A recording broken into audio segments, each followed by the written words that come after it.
ఈ విధంగా కంసుడు అందరినీ కూడా సమావేశపరిచి అర్ధరాత్రి సమయంలో కృష్ణుని యొక్క వృత్తాంతమంతా చెప్పి, వసుదేవుడు ఈ విధంగా నన్ను మోసం చేసి ఆ బిడ్డను యదుకులంలోకి చేర్చాడు, నందుడి దగ్గర పెరుగుతున్నటువంటి కృష్ణుడు వాసుదేవుడు అంటే వసుదేవుని యొక్క కుమారుడు, ఇంత ద్రోహం చేశాడు యొక్క వసుదేవుడు నాకు అని చెప్పి, సరే మీరేం ఆలోచిస్తున్నారు, మీరేం చెప్తారో చెప్పండి, ఇంతలో నేను చేసేది నేను చేసుకుంటాను అని చెప్పి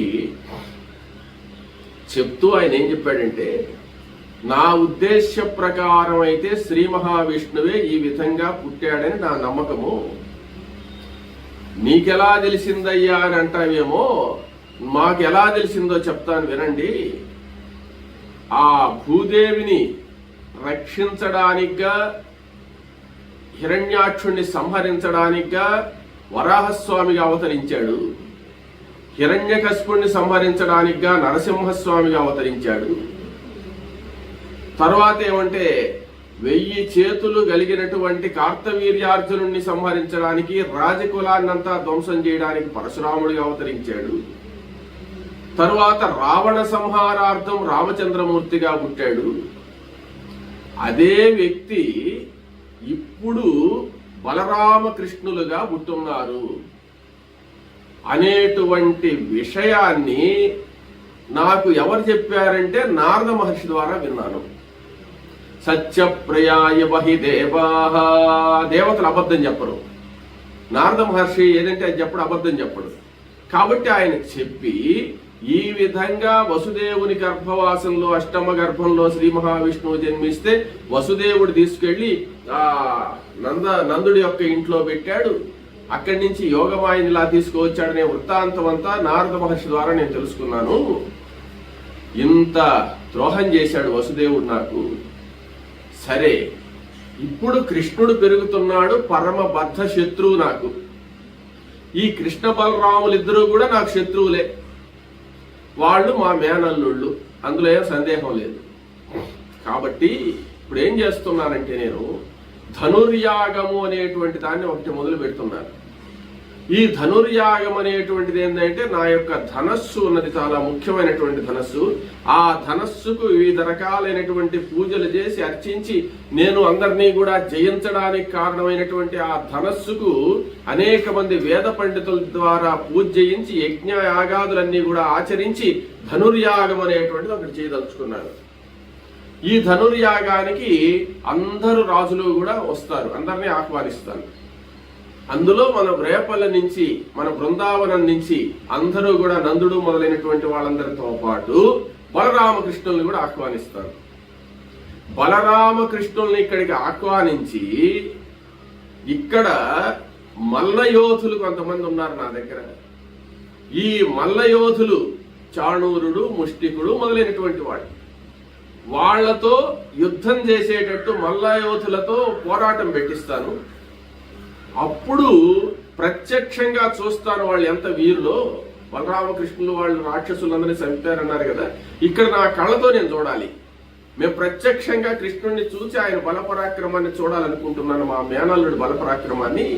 అందుకని బృందావనంలో ఉండే వాళ్ళందరినీ కూడా ఆహ్వానిస్తున్నాను ధనుర్యాగానికి. దానికి ఎవరిని పంపించదలుచుకున్నానంటే అక్రూర అన్నాడు. అక్రూరుడు ఉన్నాడు అక్కడ. అక్రూర, నీవు బృందావనానికి వెళ్ళి ఆ నందగోపుణ్ణి, వాళ్ళ యొక్క పరివారాన్ని, అక్కడ ఉండే వాళ్ళందరినీ కూడా ధనుర్యాగానికి ఆహ్వానించి మాకు కావలసినటువంటి, చెల్లించవలసినటువంటి కప్పాలన్నీ కూడా తీసుకుని, మాకు వాళ్ళు ఒప్పజెప్పాల్సినటువంటి బహుమతులన్నీ కూడా తీసుకుని, మాకు చెల్లించవలసిన కప్పాలతో పాటు ఎక్కువగా పాలు, పెరుగు, ఆ అడవుల్లో ఉండేటువంటి పుట్ట తేనె, నెయ్యి, ఇవన్నీ కూడా మాకు తీసుకుని రావాల్సింది. ఎందుకనంటే నందవ్రజంలో ఉండేవాళ్ళు దాదాపుగా ఇళ్ల దగ్గర కొద్ది మంది ఉండి కొంతమంది వచ్చేయాలి. ఏమంటే ఇక్కడ పెద్ద యజ్ఞం కాబట్టి అందరికీ కూడా అన్ని సదుపాయాలు చూడాల్సినటువంటి పరిస్థితి ఉంది కాబట్టి వాళ్ళందరూ వస్తే పాలు పెరుగు నెయ్యి తేనె ఇవన్నీ కూడా తీసుకొని వాళ్ళు బయలుదేరి వచ్చేస్తే ఇక్కడ చాలా పనులు ఉన్నాయి, నా యజ్ఞానికి వాళ్ళు సహకరించాలి అంటే ఆర్థిక బలం ఉన్నా కూడా ఆ మానవుడి యొక్క బలం ఉండాలి కాబట్టి చేసేవాళ్ళు ఉండాలి కాబట్టి వాళ్ళందరినీ నేను పిలుస్తున్నానని చెప్పి రాజాజ్ఞగా చెప్పి వాళ్ళందరినీ పిలుచుకురావాల్సింది అక్రూరా. ఎలాగైనా సరే కృష్ణ బలరాములను మాత్రం తీసుకొని రా. వాళ్ళ ఇంటి దగ్గర ఉంటాంలే, పెద్దవాళ్ళందరూ వెళుతున్నారు కదా మేమెందుకులే అని చెప్పి అంటారు. కాదు, మీరు పిల్లలైనా సరే రావాల్సిందని చెప్పు. ఎలాగైనా వాళ్ళను ఒప్పించి తీసుకుని వస్తే ఇక్కడ వాళ్ళ పరిస్థితి నేను చూసుకుంటాను. వాళ్ళని ఒకసారి చూస్తాను నా కంటితోను. నీవు బయలుదేరేటప్పుడు ఈ వసుదేవుడు ఏమన్నా నీకు చెప్తాడేమో, కంసుడు చెప్తే చెప్పాళ్లే కృష్ణ బలరాములు ఇక్కడికి తీసుకురావద్దు, ఏదన్నా చెడ్డ జరుగుతుంది, నువ్వు వాళ్ళని అక్కడే ఉంచని చెప్పి ఏదన్నా చెప్తాడేమో. ఏం చెప్పినా వసుదేవుడి మాట నువ్వు వినడానికి లేదు, నేను చెప్పిన మాటే వినాలి. నువ్వు నేరుగా మధురా నగరానికి వాళ్ళని తీసుకుని వచ్చిన తర్వాత నేరుగా నా దగ్గరికే తీసుకురావాలి, వసుదేవుడి దగ్గరికి కూడా తీసుకోపోకూడదు. ఇది రాజాజ్ఞ అని చెప్పి అక్రూరుడికి చెప్పాడు. అక్రూరుడికి చెప్పిన తర్వాత అక్రూరుడు పరమానంద భరితుడైపోయినాడు. ఆయన ఎప్పుడెప్పుడు శ్రీకృష్ణ దర్శనం చేసుకుందావా, పరమాత్మను ఎప్పుడెప్పుడు చూస్తావా, ఎప్పుడు అవకాశం వస్తుందా, ఆ దివ్య మంగళ విగ్రహాన్ని నేను కనులారా చూసేటువంటి అదృష్టం నాకు ఎప్పుడు కలుగుతుందా అని తపన పడేటువంటి మహాభక్తుడు అక్రూరుడు అనమాట.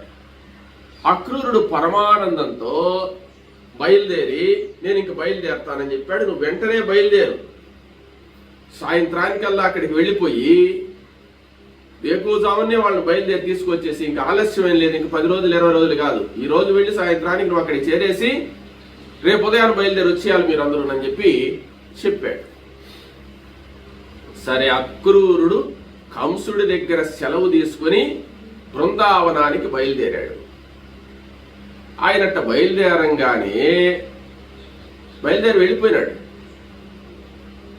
వెళ్ళిపోయినాడు అంటే ఈ సమావేశం జరిగింది ఎప్పుడు? అర్ధరాత్రి 1 గంటప్పుడు.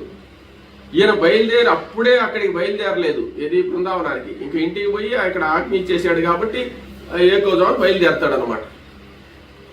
ఇంకా సమావేశం ఇంకా పూర్తి కాలేదు, ఎక్కడ వాళ్ళు అక్కడ వెళ్ళలేదు. అక్రూరుడు అలా వెళ్ళిన తర్వాత, ఆయన పంపిన తర్వాత ఈ కంసుడు అంటున్నాడు, వసుదేవ ఎంత క్రూరుడివయ్యా నువ్వు, నాకింత ద్రోహం చేశావు.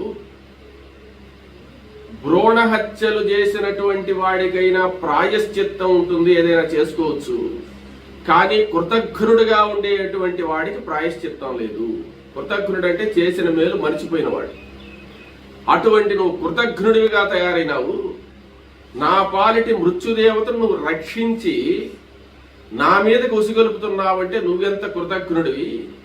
నిన్ను ఎలా చూసుకున్నాను నేను, నీవు మా ఇంటి అల్లుడివి కదా.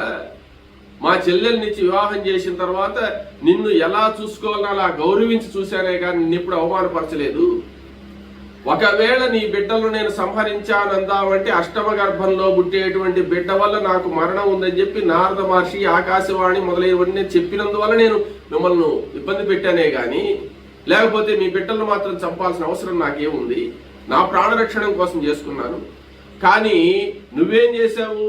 నా ప్రాణాన్ని తీసేటువంటి వాడు నీ కడుపులో పుడతాడని తెలిసి కూడా వాడిని రక్షించావంటే నా ప్రాణం తీయాలనే కదా నీ ఆలోచన. అంటే నన్ను కృతజ్ఞుడివే కదా నువ్వు. ఇంత దుర్మార్గం చేశావు, కానీ ఎంత దుష్టుడివి నువ్వు అంటే వసుదేవుడిని ప్రత్యక్షంగా తిడుతున్నాడు అనమాట. కానీ నేనేం చేయను. ఎందువల్లంటే నువ్వు చాలా దుర్మార్గుడు అయినప్పటికీ కూడా ఒక సంబంధం అనేటువంటిది ఉన్నదని మనకు. ఎందువల్ల? మా చెల్లెలు భర్తవు నువ్వు. నిన్ను సంహరిస్తే నా చెల్లెల యొక్క పసుపు కుంకుమలు పోగొట్టుకొని అవుతాను. కంసుడు అంత దుర్మార్గుడు కాదు. కంసుడు ఎప్పుడూ కూడా బంధువులను చంపడు, స్త్రీలను సంహరించడు, ఇక స్నేహితులను చంపడు. ముఖ్యమైనటువంటి వాళ్ళని ఎవరిని కూడా, ఎంత దుష్టులైనా గాని వాళ్ళను సంహరించడు కంసుడు.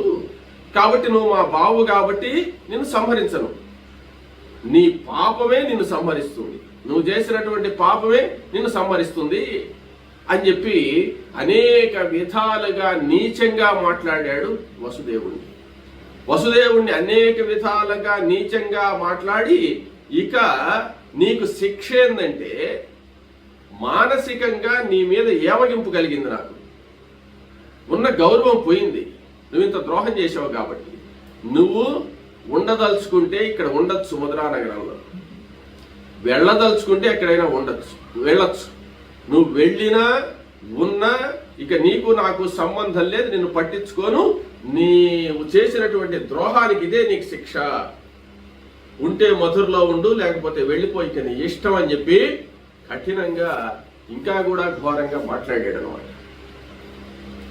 ఆ మాటలన్నీ వినిన తరువాత ఈ అక్రూరుడు మాత్రం ఇంక పోవడానికి ఆయన సిద్ధమైపోయినాడు. ఈ మాటలన్నీ వింటూ కూడా తల వంచుకునే ఉన్నాడు వసుదేవుడు, ఏం మాట్లాడలేదు. అప్పుడు ఆ గణంలో ఉండేటువంటి వాళ్ళల్లో అంధకుడు అనేటువంటి ఆయన ఉన్నాడు, పెద్ద ఆయన. ఆ అంధకుడు అనేటువంటి ఆయన చాలా కోపంతో కంసుడిని తిడుతున్నాడు. కంస, నువ్వు మహారాజువే గాని ఉండవలసినటువంటి జ్ఞానం లేదయ్యా, వసుదేవుడు చేసినటువంటి తప్పే ఉంది, వసుదేవుడు తన బిడ్డను రక్షించుకున్నాడు. ఏ తండ్రి అయినా సరే తన బిడ్డను కాపాడుకోవాలని చూస్తాడు గాని చంపుకోవాలని చూస్తాడా? మీ తండ్రి కూడా నిన్ను కాపాడి జాగ్రత్తగా కాపాడితేనే కదా ఇంతటి వాడివై ఈ రోజు మమ్మల్ని శాసిస్తున్నావు. ఎవరి బిడ్డనైనా వాళ్ళు రక్షించుకోవాలని ప్రయత్నిస్తారు కానీ శిక్షించాలా చంపేయాలని చెప్పి ఎవరు చూడరు. కాబట్టే వసుదేవుడు తన బిడ్డను రక్షించుకున్నాడు. ఇంకొక విషయం ఏంటంటే, బుధులుగా ఉండేటువంటి వాళ్ళు, పుణ్యాత్ములుగా ఉండేటువంటి వాళ్ళు, జ్ఞానులుగా ఉండేటువంటి వాళ్ళు, మహాత్ములుగా ఉండేటువంటి వాళ్ళు చేసిన పనులన్నీ మంచికే ఉంటాయి. అది దైవ నిర్ణయం ప్రకారం జరిగింది. అటువంటి సజ్జనుడైనటువంటి వసుదేవుడిని నువ్వు తిడుతున్నావంటే నీవు నీ యొక్క మృత్యువును నువ్వే దగ్గర చేర్చుకుంటున్నావని. సజ్జన నింద చేసిన తర్వాత వాడు ఎక్కువ రోజులు బ్రతకడు. ఇంకొక విశేషం ఏంటంటే కంస, నీకు ఆయుష్ కూడా దగ్గరకు తీరిపోయినట్టుంది. లేకపోతే కృష్ణుడితో నువ్వు తగు పెట్టుకునేది ఏంటి? కృష్ణుడు పరమాత్మ నువ్వే చెప్తున్నావు, అన్ని అవతారాలు ఎత్తాడని చెప్తున్నావు, అటువంటి విష్ణువు పుట్టాడని నువ్వే చెప్తున్నావు. అటువంటి విష్ణువుతో నీకు తగు దేనికయ్యా? హిరణ్యాక్షుడిని సంహరించాడు, హిరణ్యకశిపుడిని సంహరించాడు, రావణాసుడిని సంహరించాడు అని నువ్వే చెప్తున్నావు. వాళ్ళందరికంటే నువ్వేమన్నా గొప్పోడివా? వాళ్ళందరినీ సంహరించినోడు నిన్ను సంహరించడా? కాబట్టి నీవు వసుదేవుడిని నిందించడం మేము ఒప్పుకోం. వసుదేవుడు చేసింది మాత్రం తప్పు కాదు. తన బిడ్డను తాను రక్షించుకోవడంలో ఎలాంటి తప్పు చేయలేదు. కాబట్టి నువ్వు నీచంగా ఏదో రాజ్యం పోగొట్టుకున్నవాడిని, రాజ్యార్హత లేనివాడు, అసలు దేనికి అర్హత లేని వాడిని మాట్లాడినట్టుగా అంత నీచంగా తక్కువ చేసి మాట్లాడద్దు వసుదేవుడిని. నీకంటే ఏం తక్కువైన వాడు కాదు వసుదేవుడు.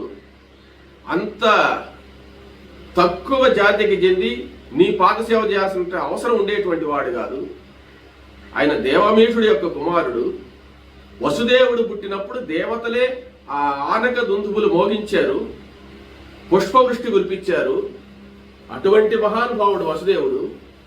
ఆయన గర్భవాసంలో శ్రీకృష్ణ పరమాత్మగా శ్రీ మహావిష్ణువు జన్మించాడంటే ఆయన ఎంత గొప్పవాడో ఒకసారి ఆలోచించు. అటువంటి వాడిని తక్కువగా చేసి మాట్లాడటం మాత్రం మర్యాద కాదు.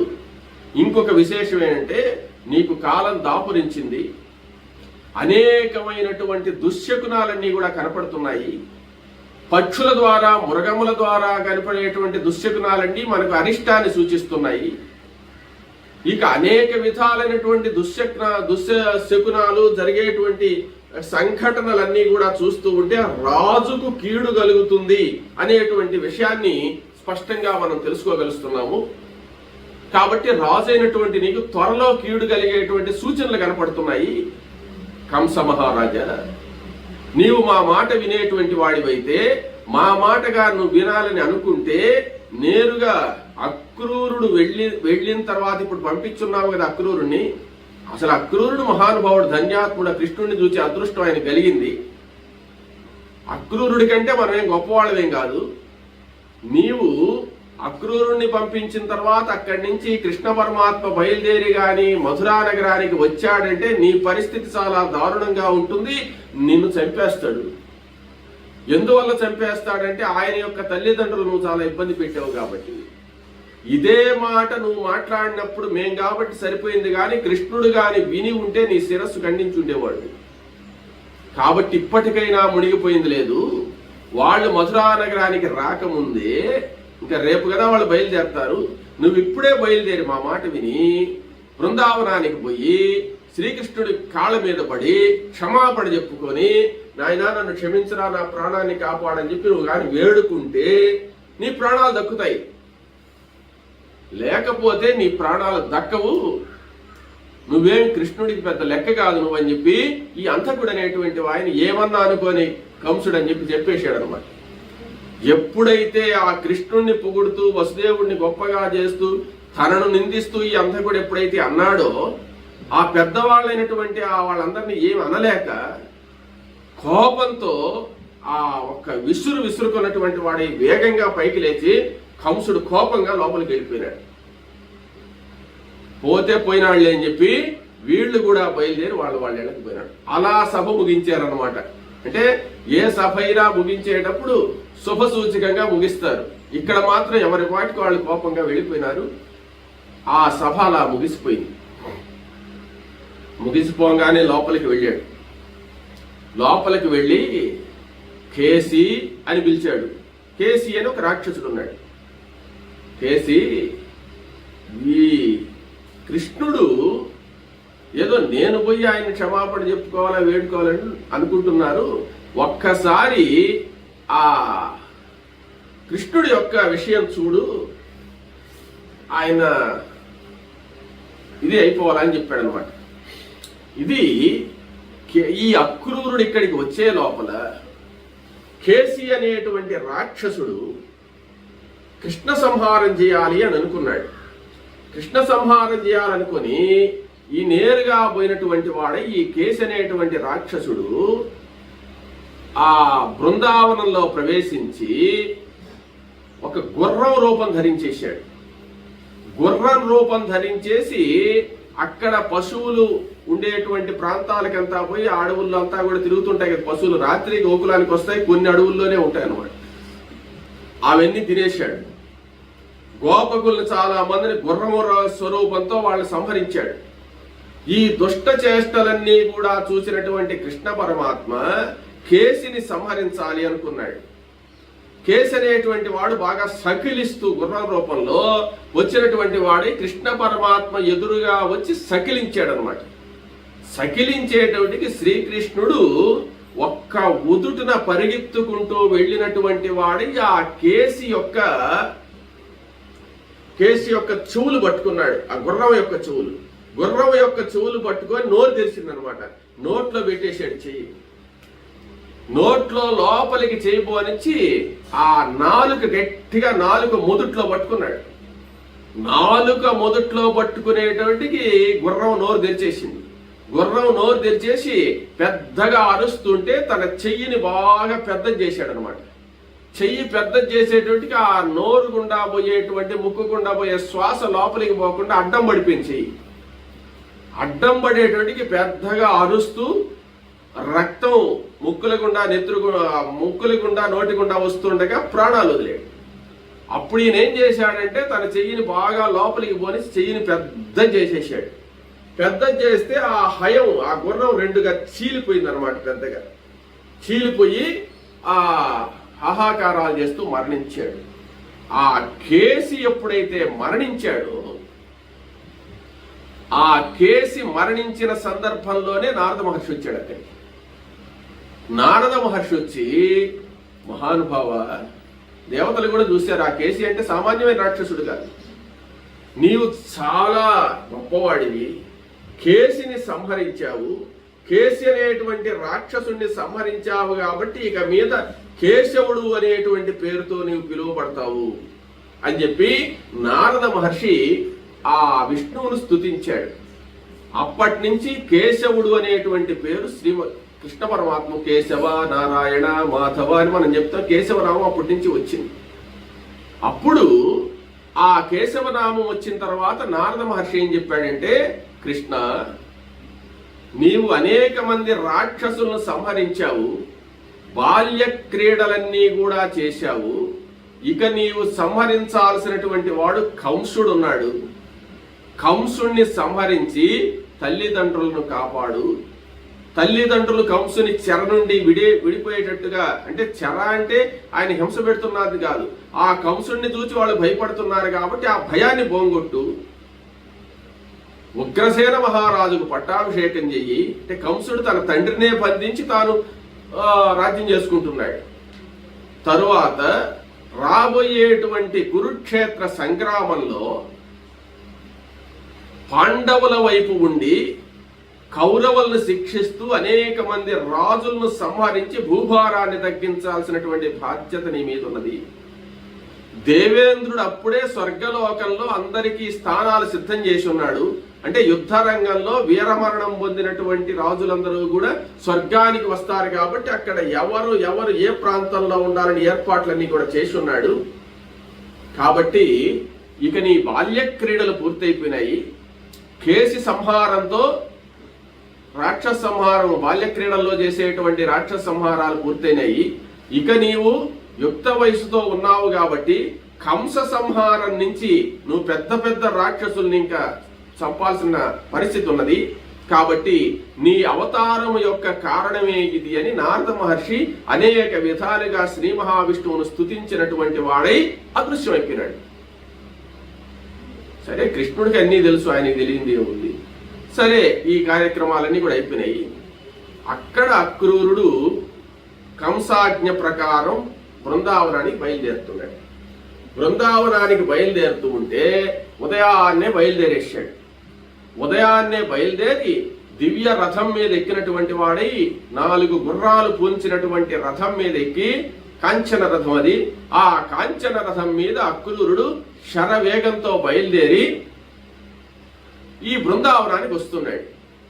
బృందావనానికి వస్తూ ఆయన అనుకుంటున్నాడు దారిలో, నేను శ్రీకృష్ణ పరమాత్మ ఈరోజు దర్శనం చేసుకుంటున్నాను, ఎంత పుణ్యం నాకు లభించింది, నా జన్మ సఫలమైపోయింది, నేను పోంగానే ఎలా మాట్లాడాలి కృష్ణుడితో, ఎలా ఎత్తరించుకోవాలి, ముందు నమస్కారం చేయాలనా లేకపోతే నేరుగా వెళ్ళి కౌగిలించుకోవాలనా, ఎలా మాట్లాడాలి, ఆయన నన్ను ఎలా దగ్గర తీసుకుంటాడో ఏందో, ఆ పరాత్పరుడైనటువంటి కృష్ణ పరమాత్మను దర్శనం చేసుకునేటువంటి భాగ్యం ఈ రోజు నాకు కలుగుతున్నది కదా అని చెప్పి మనస్సులో ఆనందంతో ఉప్పొంగుతూ ఆ అక్రూరుడు బయలుదేరి వస్తున్నాడు.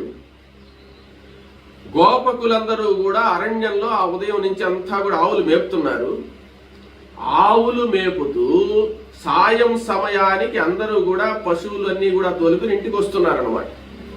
ఆ ఇంటికి వచ్చే సమయంలో, ఆ గోధూళి లగ్న సమయంలో, సాయం సంధ్యా సమయంలో అక్రూరుడు బృందావనం దగ్గరికి చేరాడు. బృందావనం దగ్గరికి చేరేటోటికి ఎలా ఉన్నదయా పరిస్థితి అంటే, ఆవుల దూడలన్నీ కూడా పాలకు బరిగిస్తున్నాయి, పాలిచ్చేటువంటి ఆవుల దూడల దగ్గరికి బరిగిస్తున్నాయి, ఇంకా మేకలు, గొర్రెలు, ఇంకా రకరకాలైనటువంటి వాతావరణం. సాయంత్రం 5 నుంచి 6 మధ్య పల్లెటూళ్లలో కనపడుతుంటుంది ఈ వాతావరణం. ఆ వాతావరణం కనపడే సందర్భం ఇప్పుడైతే లేదనుకోండి, ఒకప్పుడు ఉండింది. ఆ వాతావరణాన్ని చూస్తూ పరమ సంతోషంతో ఈ అక్రూరుడు బృందావనంలోకి అడుగు పెట్టాడు. బృందావనంలోకి అడుగు పెట్టంగానే అక్కడ ఆ లోపలికి రాగానే, ఊళ్ళోకి రాగానే ఆవులన్నింటినీ మేపుకొని వచ్చినటువంటి కృష్ణుడు బలరాముడు ఈయనకు దర్శనం ఇచ్చారు. దర్శనమింగానే రథం దిగినటువంటి వాడై అక్రూరుడు నేరుగా వెళ్ళి తన గోత్రనామములు ప్రవర చెప్పినటువంటి వాడై ఆ కృష్ణ పరమాత్మకు సాష్టాంగ నమస్కారం చేశాడు.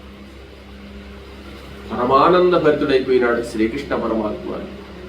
వెంటనే అక్రూరుణ్ణి తన దగ్గరకు తీసుకొని కౌగిలించుకున్నాడు. కౌగిలించుకున్న తర్వాత అలాగే బలరాముడు కూడా అక్రూరుని దగ్గరకు తీసుకొని కౌగిలించుకున్నారు. కౌగిలించుకొని రా అక్రూరా, అందరూ బాగున్నారా అని చెప్పి మాట్లాడుతూ అభ్యంతర మందిరంలోకి తీసుకెళ్లారు. అంటే పర్సనల్, వాళ్ళకి ఎవరూ లేనటువంటి సొంత మాటలు మాట్లాడేదానికి వెళ్ళారు. ఆ అభ్యంతర మందిరంలోకి వెళ్ళిన తర్వాత అక్కడ విశ్రాంతి తీసుకున్నాడు. కాసేపు ఏదో వాళ్ళు మాట్లాడుకునే విషయాన్ని మాట్లాడుకున్నారు.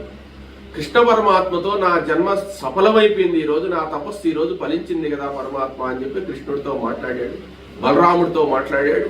తర్వాత మరలా ఒక గంట అయిన తర్వాత మరలా అభ్యంతర మందిరం నుంచి బయటకు వచ్చాడు. బయటకు వచ్చి నందుడితో మాట్లాడి అందరినీ సమావేశపరచమన్నాడు. అక్కడ ఉండేటువంటి బృందావనంలో ఉండే పెద్ద పెద్ద వాళ్ళందరూ ఎందుకు అక్రూరుడు వచ్చాడు, ఆ యొక్క కంసుడి దగ్గర నుంచి ఎందుకు వచ్చాడని అందరూ వినేదానికి వచ్చారనమాట. వచ్చిన తర్వాత అక్రూరుడు ఏం చెప్పాడంటే, కంస మహారాజు నన్ను పంపించాడు మీ వద్దకు, ధనుర్యాగం జరుగుతుంది, ఆ ధనుర్యాగానికి మీరందరూ రావాలి, మీరు చెల్లించవలసినటువంటి పన్నులన్నీ కూడా తీసుకుని ఇక ఎక్కువగా పాలు పెరుగు నెయ్యి తేనె ఇవన్నీ కూడా తీసుకుని మిమ్మల్ని వెంటనే బయలుదేరి రమ్మన్నాడు. అక్కడ మీరు ఉండి కావాల్సినటువంటివన్నీ చూడాల్సిన అవసరం ఉందని చెప్పాడు. కాబట్టి మీరు రాత్రికే బయలుదేరాలి అంటే సాయంత్రం 5:30-6 అక్రూరుడు బృందావనానికి వచ్చాడు. 7, 7:30, 8 వీళ్ళతో మాట్లాడాడు. ఉదయాన్నే మీరు బయలుదేరండి, వేకువన్నే బయలుదేరి ఇళ్ల దగ్గర ఉండే వాళ్ళు కొంతమంది మాత్రమే ఉండి కొంతమంది బయలుదేరేసేయండి. ఇవన్నీ కూడా తీసుకుని నేను చెప్పిన సంభారాలని తీసుకొని బయలుదేరండి. నేను సూర్యోదయం అయిన తర్వాత కాలకృత్యాలు తీసుకొని నిద్ర లేచిన తర్వాత బలరామకృష్ణులను నా రథంలో ఎక్కించుకొని తీసుకొస్తానన్నాడు. వెంటనే నందగోపుడు ఏమంటే అందరితో చెప్పాడు, ఆయన మనం అందరం బయలుదేరాలి, ఇంకా వేకోజాముటికి అందరూ సిద్ధం అవ్వండి అని చెప్పారు. ఎలా ఉంటారయ్యా గోపకులు అంటే, కొంతమంది గోశాలలోనే పండుకో ఉంటారు, కొంతమంది ఇళ్లలో పండుకో ఉంటారు, రకరకాలుగా ఉంటుందన్నమాట పల్లెటూరు వాతావరణం. వాళ్ళందరికీ తెలియజేసిన తర్వాత ఎవరెవరైతే బయలుదేరాలనో ఎవరెవరైతే అక్కడికి రావాలనుకుంటున్నారో వాళ్ళందరినీ సిద్ధంగా అని చెప్పి నందగోపుడు చెప్పిన తర్వాత వాళ్ళందరూ పోయి కాసేపు నిద్రపోయేసి వేకోజామున సిద్ధం అవడానికి వాళ్ళందరూ కావడల్లో పాలు పెరుగులు అన్ని రెడీ చేసుకొని ఆ సంభారాలన్నీ కంస మహారాజుకు ఎత్తుకోవాల్సినటువంటి సంభారాలని సిద్ధం చేసుకుంటూ సిద్ధం అవుతున్నారు వాళ్ళు. మరలా కృష్ణ బలరాములతో కలిసి ఆ అక్రూరుడు భోజనానికి వచ్చాడు. భోజనానికి వచ్చి అందరూ కలిసి సహపంక్తి భోజనం చేశారు. సహపంక్తి భోజనం చేసిన తర్వాత ఆ రాత్రి అనేక విషయాలు వాళ్ళు చర్చించుకున్నారు. అనేక విషయాలు చర్చించుకోవడంలో అక్రూరుడు ఏం చెప్పాడంటే, ఎలాగైనా కృష్ణుడిని తీసుకెళ్ళాలి కదా. అప్పుడు ఏం చెప్పాడంటే, కృష్ణ నీవు ఎంతో మందికి ఎంతో సహాయం చేశావు, ఎంతమంది రాక్షసులను సంహరించావు, అంతా బాగానే ఉంది, లోక కళ్యాణం చేస్తున్నావు, కాదని చెప్పలేదు నాయన. తల్లిదండ్రులు పడే బాధను కూడా గమనించాలి. వసుదేవుణ్ణి చాలా నీచంగా మాట్లాడుతున్నాడు కంసుడు. ఆ మాటలు వింటే మేమే తల ఉంచుకొని పోతున్నాము, కానీ కంసుడు మాత్రం వసుదేవుడు మాత్రం మీకోసంగా కంసుడు ఎన్ని మాట్లాడినా గాని నా బిడ్డలు లక్షణంగా ఉన్నారు, ఆ బృందావనంలో హాయిగా ఉన్నారు, అదే చాలులే నాకు, నన్నంటే అన్నాళ్లే అని చెప్పి అనుకుని తలగుంచుకుంటున్నాడు. ఇక దేవకీదేవి యొక్క వృత్తాంతం చెప్తామా అంటే, దేవకీదేవి పడేటువంటి కష్టంలో సగం కూడా వసుదేవుడికి లేదు. అంటే వసుదేవుని కన్నా ఎక్కువ కష్టం పడుతుంది.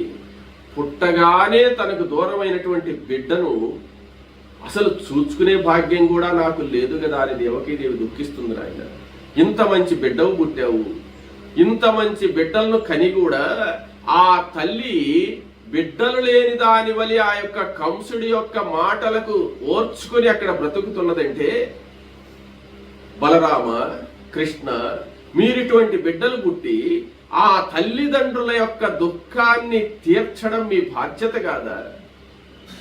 ఇటువంటి బిడ్డలను కలిగినటువంటి తల్లిదండ్రుల అంత బాధపడేది, ఇటువంటి బిడ్డలను కనినటువంటి తల్లిదండ్రులు అటువంటి బాధపడుతుంటే బిడ్డలు చూస్తూ ఉండడం ధర్మమేనా? ఒక్కసారి ఆలోచించండి. వాళ్ళ యొక్క కష్టాన్ని మీరు తీర్చాలి. వెంటనే మధురా నగరానికి రావాలి. మధురా నగరానికి వచ్చి మీ తల్లిదండ్రుల యొక్క కష్టాన్ని తీర్చడానికి నువ్వు పూనుకో. అంత మంచి వంశంలో పుట్టి, అంత రాజాధిరాజుగా పుట్టి, నీవు పుట్టగానే యొక్క రేపల్లెలోకి వచ్చేసి అసలు రాజవంశంలో పుట్టిన వాడివే కాదు, రాజ్యార్హత లేని వాడివిగా నువ్వు వీళ్ళతో పెరుగుతున్నావు. కానీ నీ యొక్క గొప్ప వంశాన్ని, నీ యొక్క గొప్పతనాన్ని ఇంకా ప్రకటించాలి. ఏదో అందరితో కూడా ఆవులు మేపుకుంటూ తిరుగుతున్నాళ్లే, అమాయకుళ్లే కృష్ణ అనేటువంటిది కాదు. నీ వంశము, నీ యొక్క గుణము, నీ యొక్క గొప్పతనాన్ని ఇంకా ప్రకటించాల్సిన సమయం వచ్చింది నాయన, ఒక్కసారి అర్థం చేసుకోమని చెప్పి కృష్ణ పరమాత్మకు బలరాముడికి అక్రూరుడు 2 గంటల సేపు చెప్పాడు ఈ విషయాన్ని. కృష్ణుడి మనసులో బాగా నాటుకోపోయింది. ఇంకా వసుదేవుడి యొక్క కష్టాన్ని తీర్చాలి, దేవకీదేవి యొక్క మా అమ్మ యొక్క కష్టాన్ని తీర్చాలనుకున్నాడు. కానీ ఆయన చెప్పిన దాంట్లో అంతరార్థం ఏంటంటే కంసుడిని సంహరించేసేయని అది అర్థమైంది. అప్పుడు అక్రూరుడితో, అక్రూరా, నువ్వు చెప్పినటువంటి విషయం నాకు బాగా అర్థమైంది, మనం ఉదయాన బయలుదేరదాం, తప్పకుండా మధురా నగరానికి నేను వస్తాను అన్నాడు. అనిన తర్వాత సరే విశ్రాంతి తీసుకున్నారు, నిద్రపోయినారు. వేకోదామున నందగోపుడు లేచేసి వీళ్ళందరినీ సిద్ధం చేసేసాడు. అందరూ బళ్ళు కట్టుకొని కావడితో కుండల నిండా పాలు పెట్టుకొని అవి జాగ్రత్తగా పట్టుకొని నెయ్యి, తేనె, ఇంకా కంస మహారాజుకు ఒప్పగించాల్సినటువంటి చెల్లించాల్సినటువంటి పన్నులు, ఆయనకు ప్రతి సంవత్సరం కొన్ని పాడి ఆవులు ఇవ్వాలి, కోడదోళ్ళు ఇవ్వాలి, గొర్రెలు కొన్ని ఇవ్వాలి. ఇవన్నీ కూడా రాజుకు సమర్పించాల్సినటువంటి బహుమతులు అన్నమాట. ఇవన్నీ కూడా వాళ్ళ దగ్గర ఉండేటువంటివన్నీ కూడా తీసుకున్నటువంటి వాళ్ళై అనేక మంది బళ్ళు కట్టుకొని కొన్ని వాహనాల మీద, కొన్ని రకరకాలైనటువంటి వాహనాల మీద బయలుదేరినటువంటి వాళ్ళై ఈ నందవ్రజంలో ఉండేటువంటి గోపాలకులందరూ కూడా నందుని యొక్క ఆజ్ఞ ప్రకారంగా బయలుదేరి మధురా నగరానికి వేకువజామునే బయలుదేరేశారు. వీళ్ళ దగ్గర కొంతమంది మాత్రం గోపికలు మొదలైనటువంటి వాళ్ళందరూ ఇంటి దగ్గరే ఉన్నారు. సరే, వాళ్ళు నిదానంగా పోయేవాళ్ళు కాబట్టి ముందుగా బొమ్మన్నారు. ఉదయాన్నే 5:30, 6 కల్లా కాలకృత్యాలన్నీ కూడా తీర్చుకొని ఈయన అక్రూరుడు సిద్ధమైపోయినాడు. అక్రూరుడు సిద్ధమైపోయి ఇంకా మీరు సిద్ధంగండి అని చెప్పడానికి కృష్ణుడి దగ్గరికి పోదామని కృష్ణుడు వాళ్ళ ఇంటికి పోయేటండి. కృష్ణుడు బలరాముడు ఇంకా ముందుగానే సిద్ధమైపోయి ఉన్నారు అనమాట. సిద్ధమైపోయి సిద్ధంగా ఉన్నాం అక్రూర అన్నారు. సరే, వెంటనే 4 గుర్రాలు కట్టినటువంటి రథాన్ని అక్కడ నిలిపాడు. కృష్ణ బలరాములు ఇద్దరు కూడా రథంలోకి ఎక్కారు. రథంలోకి ఎక్కిన తర్వాత అక్రూరుడు సారథ్యం చేస్తూ ఉండగా ఆ బంగారు రథం బయలుదేరింది. బంగారు రథం ఎప్పుడు బయలుదేరిందో ఆ బంగారు రథం పోయేటప్పుడు గోపికలు వచ్చేసారట. గోపికలు వచ్చి ఈయన అక్రూరుడని పేరే గాని ఇతను మహాక్రూరుడు ఉన్నట్టున్నాడయా, పేరు అక్రూరుడని పెట్టుకున్నాడు గాని ఇంత క్రూరుడు ఎక్కడా లేడు, మా కృష్ణుణ్ణి తీసుకెళ్లిపోతున్నాడే, ఈ కృష్ణుణ్ణి వదిలిపెట్టి మేమెలా ఉండాలా, ఇంకా మధురా నగరానికి వెళితే కృష్ణుడు మళ్ళీ వస్తాడో రాడో, ఇంత ప్రేమాభిమానాలు మా మీద చూపి మా మనసునంతా దోచేసినటువంటి ఈ కృష్ణుడు వెళ్ళిపోతే మేము బ్రతకగలమా, మేము ఉండగలమా అని చెప్పి పెద్దగా ఏడుస్తున్నారు. అది ప్రేమ అంటే, అది ఇష్టం అంటే. అప్పుడు కృష్ణ పరమాత్మ వీళ్ళ ఛాయ చూసి ఏమంటున్నాడంటే, పరమాత్మ అయినప్పటికీ కూడా, మహాజ్ఞాని అయినప్పటికీ కూడా కృష్ణ పరమాత్మకు కూడా గోపికలను చూస్తే ఏడుపు వచ్చిందట. ఏమంటే, ఇంత ప్రేమ పెంచుకున్నారు కదా నా మీద, ఇటువంటి వాళ్ళను వదిలిపెట్టి ఎలా వెళ్ళాలి అని చెప్పి వాళ్ళ ఛాయ చూచి కళ్ళనీళ్లు వస్తూ ఉండగా వెళ్ళొస్తానని చెప్పి తలలా తిప్పుకుంటున్నాడు. వీళ్ళు తట్టుకోలేకపోతున్నారు. అది కేవలం అనుభవిస్తేనే తెలుస్తుంది కానీ చెప్తేది దాన్ని వర్ణించి చెప్పలేమన్నమాట. ఆ యొక్క అభిమానాన్ని, ఆ స్నేహితాన్ని, ఆ బంధాన్ని వీళ్ళు తట్టుకోలేకపోతున్నారు. అక్రూరుని మాత్రం బాగా తిట్టుకుంటున్నారు. కానీ రథం బయలుదేరింది. రథం బయలుదేరిపోతుంటే ఆ కృష్ణుడు చేసినటువంటి ఆ లీలలన్నీ కూడా తలుచుకుంటూ ఆ గోపికలు దుఃఖిస్తూ ఉండగా ఉండగా ఉండగా ఆ అక్రూరుడి రథం దూరంగా వెళ్ళిపోతుంది. కృష్ణుడు కూడా చాలా బాధగా వెళుతున్నాడు, వదలలేక వెళుతున్నాడు. ఎందుకు వెళుతున్నాడంటే, ఇంత ఇష్టమైనటువంటి వాళ్ళను వదిలిపెట్టి వెళ్ళడం ఎందుకంటే, ఇంకా ఇష్టంగా తన్ను కని పెంచినటువంటి తల్లిదండ్రుల యొక్క బాధ తీర్చాలి కాబట్టి, బాధ్యత కాబట్టి కృష్ణుడు బయలుదేరాడు. అలా దూరంగా పోతుంటే రథంలో నుంచి లేచినటువంటి దుమ్ముంది కదా, ఆ దుమ్ము రేగుతుంది. ఆ దుమ్ము కూడా కనపడకుండా పోయినంత దూరం వీళ్ళు చూస్తూనే ఉన్నారు గోపికలు. అలా రథం బృందావనాన్ని దాటి వెళ్ళిపోయింది. గోపికలు గబగబా ఇంట్లోకి పరిగెత్తినటువంటి వాళ్ళకి పండుకొని కృష్ణుడి కోసంగా దుఃఖిస్తూ ఉన్నారు. వాళ్ళ దుఃఖాన్ని, వాళ్ళ బాధను ఆ అంతఃకరణంలో ఉండేటువంటి కృష్ణ పరమాత్మే వాళ్ళని ఓదార్చాలి కానీ ఇంకెవరు ఓదార్చలేదు. అటువంటి పరిస్థితి. ఈ నందవ్రజంలో ఉండే వాళ్ళు ఉన్నారు. నందగోపుడు మొదలైనటువంటి వాళ్ళందరూ బయలుదేరారు. శ్రీకృష్ణ పరమాత్మను బలరాముణ్ణి ఎక్కించుకున్నటువంటి రథంలో ఈ యొక్క అక్రూరుడు సారథ్యం చేస్తూ మధ్యాహ్న సమయము అంటే 10:10:30 సమయానికి అన్నమాట. ఆ 10:10:30 సమయానికి ఎక్కడికి వెళ్ళాడయ్యా అంటే కాళింది నది, యమునా నది, కాళిందన్నా యమునన్నా ఒకటే. ఆ యమునా నదీ తీరానికి వెళ్ళాడు. ఆ యమునా నదీ తీరానికి వెళ్ళి అక్కడ ఏం చేశాడంటే పెద్ద కదంబ వృక్షం ఉంది. అక్కడ పెద్ద కదంబ వృక్షం, కడిమి చెట్టు అంటారు. కదంబ పుష్పాలంటే మనం చాలా చూస్తున్నాం, మన పరిసరాల్లో చాలా ఉంటాయి పెద్ద చెట్లు. ఆ కదంబ వృక్షం నీడన చాలా నీడుందనమాట. ఆ నీడని రథాన్ని ఆపాడు. రథాన్ని ఆపి గుర్రాలు విప్పేశాడు. గుర్రాలు విప్పేసి ఆ రథంలో మేత పెట్టుకో ఉంటారు, పచ్చిగడ్డి. ఆ మేత గుర్రాలకి వేశాడు అనమాట. గుర్రాలు ఆ మేత తింటుంటాయి.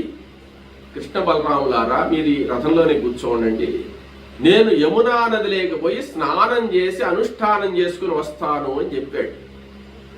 సరే పోయిరామన్నాడు. అప్పుడు ఈ అక్రూరుడు ఏం చేశాడంటే యమునా నదీ తీరంలోకి వెళ్ళి కొంచెం దూరం పోయి అవిన పవిత్రో వా సర్వావస్థాంగతోపి వా యస్మరేత్ పుండరీకాక్షం సబాహ్యాభ్యంతర శుచి అని నీళ్లు తలుకున్నాడు. బాహ్యాభ్యంతరాలు శుచైంది. శుచైన తర్వాత సంధ్యావందనం చేసుకున్నాడు. సంధ్యావందనం చేసుకున్న తర్వాత ఆయనకి ఆ నదిలో హాయిగా మునగాలనిపించింది అనమాట. కొంచెం లోతుకు పోయినాడు. ఎవరికైనా సముద్రం దగ్గరికి పోయినా, నది దగ్గరికి పోయినా వెనక్కి రాలేరు, తట్టుకొని రాలేరు అనమాట. నేరుగా పోయి మోకాళ్ళ లోతు వెళ్ళాడు. ఇంకా లోతుకు పోతే బాగుండి అనిపిస్తుంది. నడుము లోతుకు వెళ్ళాడు. నడుము లోతుకు వెళ్ళి చాలా సేపు ఆ యమునా నదిలో స్నానం చేస్తూ కృష్ణ పరమాత్మ ధ్యానం చేస్తూ స్నానం చేస్తూ ఉన్నట్ట అక్రూరుడు. ఆ స్నానం చేసేటువంటి అక్రూరుడు కృష్ణ పరమాత్మ, బలరాముడు ఈ కదంబ వృక్షం కింద ఉన్నారు. ఆ యమునా నదిలో స్నానం చేస్తూ ఉన్నాడు అక్రూరుడు. ఆ స్నానం చేసేటప్పుడు ఒక విచిత్రం జరిగింది. ఆ విచిత్రం ఏమిటి అనేది మనం రేపు తెలుసుకుందాం.